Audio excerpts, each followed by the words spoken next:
This is a quick tutorial on how to edit flyers.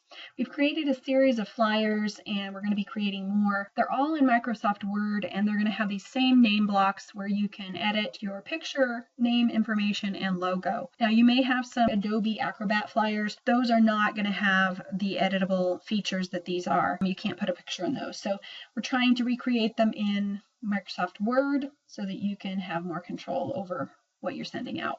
Here we go. We have two boxes. This is your first box. You're just going to highlight your information. Highlight the information and plug in yours. So let's see here. John Smith. You're going to highlight the title, your title, whatever your title is, if you're a loan officer, broker, and then you're going to highlight your phone number. And what will happen here is sometimes just because of the way you highlight the information, it may pull the information from the next line up. And that's a simple fix. You can do one of two things. You can hit enter. That'll create a new paragraph. So there'll be a little bit more spacing, but maybe that's what you're going for. If not, and you would like the spacing to be exactly as it is above, then let's undo that action. Just hit Control Z. And that's universal for all of the Microsoft products. Control Z as in zebra is the undo feature. And then hit Shift Enter, and that'll shift you to the next line, but it will not create a new paragraph. So it's just a line tab where you're just going to the next line. And then finish updating all your information. Now this is a Word document, so you have control over how the fonts look, what fonts you're going to use. Make sure you're in your Home tab of Microsoft Word, and then you can edit. You can change the font, you can enlarge it, you can turn it red, you can do whatever you want and edit that however you like it.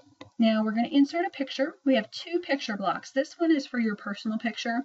We've created it a little bit smaller. So just double click on the little mountain icon in the middle, and this dialog box will open, and you're just going to navigate wherever you have your picture saved. So I have some pictures saved right here, and I think instead of my picture, I think we're going to use Fido just for this demonstration. And as you'll see, what's happening is we've taken a picture and shoved it into this box that is pre-formatted, and it looks stretched. So that's a simple, easy fix.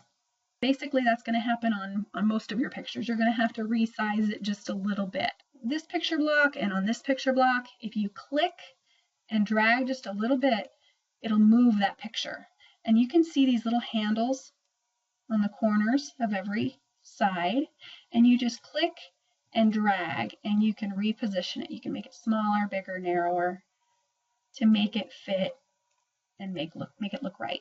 And then you can click and you can drag it and move it within the frame if you shrink it down. Next up, I'm going to move it right there. I think that looks better.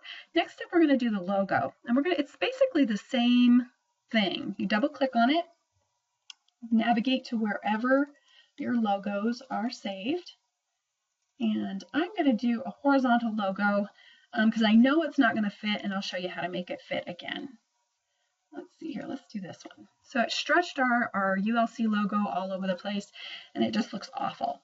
My crosshairs are in the middle, so I'm going to click and I'm going to drag. So click and drag, and then you can see these little handles, and I'm going to click and drag and shrink it down. So there we go.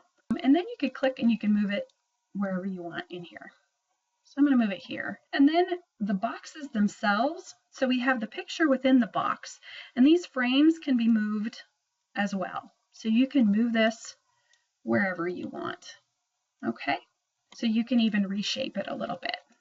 So there are two parts to shaping this, your picture and then the box, and drag it wherever you want. And so it's just a matter of playing with it and getting something that you like. Make sure that your pieces are compliance approved. We've approved this for you to use, but you still need to send this to your compliance department or whoever compliance approves your pieces to make sure that it has all of your specific disclosure on it. If you're a loan officer, make sure you have your NMLS number, all of those things before sending it out to anyone. I think that's it. If you have questions, let us know. Our email address at the 203K department is 203kquestions@ulc.com, 203kquestions@ulc.com, and we'd be happy to answer them.